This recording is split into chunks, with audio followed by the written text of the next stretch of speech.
Continuando con nuestros temas de el curso, hablaremos ahora de lo que son los frisos.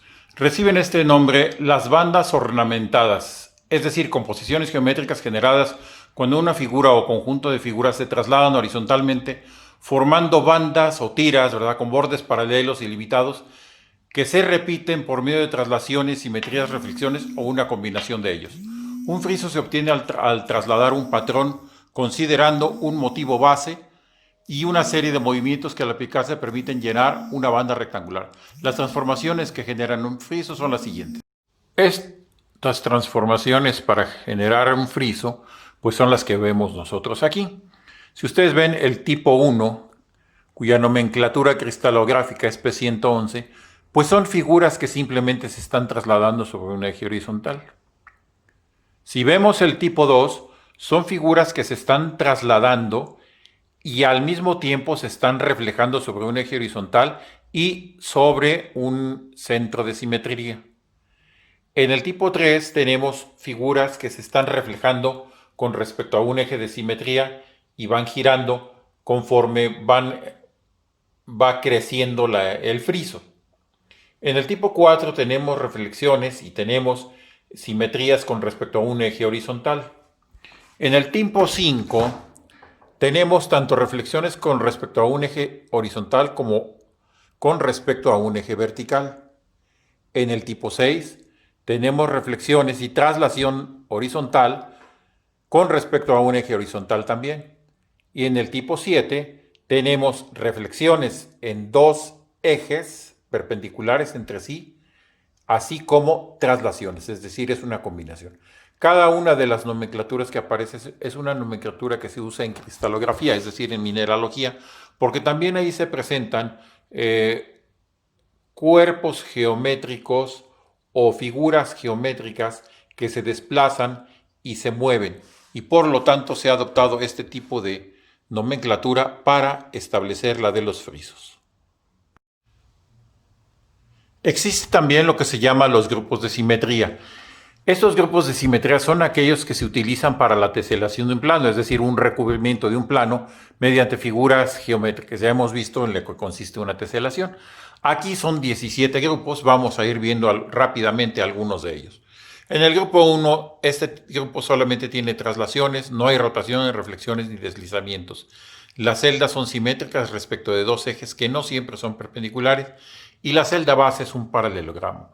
Esta figura pues es precisamente la que nos hace resaltar cuál es este grupo de simetría. El grupo 2 puede contener rotaciones de 180 grados y ejes binarios. Las traslaciones pueden tener ángulos distintos de 90 grados y la celda también se trata de un paralelogramo, siendo su celda fundamental la mitad de un paralelogramo. Ese lo vemos en esta figura. Si ustedes ven aquí, las figuras se están reflejando y están formando, por así decirlo, ocupando lugares como si fuera la mitad de un paralelogramo, es decir, la figura roja con la figura amarilla respectiva. El grupo 3, en este grupo de simetría tenemos reflexiones y el eje de reflexiones es paralelo a uno de los de traslación y perpendicular al otro. La celda base es también un rectángulo y ustedes pueden ver aquí cómo hay dos ejes con respecto a los que se está reflejando la figura, un eje horizontal y un eje vertical. El grupo 4, en este grupo aparece la simetría combinada con un deslizamiento. No hay reflexiones, no hay rotaciones. El deslizamiento es paralelo a la traslación y perpendicular a la simetría. La celda base también es la mitad de un rectángulo tal como se puede ver allí. El grupo 5, en este existen reflexiones y desplazamientos sin rotaciones y la dirección puede tener cualquier ángulo y el eje de reflexión es bisectriz del eje de deslizamiento. La celda base pues es también la mitad pero ahora de un rombo, tal como lo pueden apreciar ahí. El grupo 6 tiene reflexiones con ejes de simetría perpendiculares entre ellos. No tiene rotaciones ni reflexiones. Y la celda base es la mitad de un rectángulo. Aquí pueden ustedes verlo con estas figuras similares a unas manzanas. El grupo 7, en este los mosaicos, se forma mediante rotaciones de 180 grados y reflexiones. El centro de rotación es un punto en un lugar que no es el eje de reflexión. La celda base también es un rectángulo. Esto lo podemos ver en esta figura que parecen tiburones y donde hemos marcado con amarillo cuáles son esos centros de rotación. En el grupo 8 hay dos reflexiones y un deslizamiento girando 180 grados. Los ejes son perpendiculares y el centro de giro es el punto medio del rectángulo. Esto lo podemos ver aquí con esta serie de figuras similares a unas tazas y donde al centro de cada uno de los recuadros que pongo allí, pues es donde estará el punto donde se refleja. Luego tendremos el grupo 9, que tiene dos reflexiones con ejes perpendiculares entre sí y gira 180 grados. La celda base, que se considera pues es un rombo, tal como lo podemos apreciar allí. Vemos cómo las figuras tienen dos ejes perpendiculares respecto a los cuales se reflejan y cómo giran 180 grados. El décimo grupo, hay un giro de 90 grados y también hay giros de 180 grados sin reflexiones. La celda base aquí pues se trata de un cuadrado. Aquí podemos ver estas figuras similares a abanicos, cómo están rotando y en un giro de 90 grados. Tendremos después el grupo 11, que tiene reflexiones y giros de 90 y de 180 grados. Los ejes de simetría forman ángulos de 45 grados y se cortan en el centro de la celda, la cual es la mitad de un cuadrado.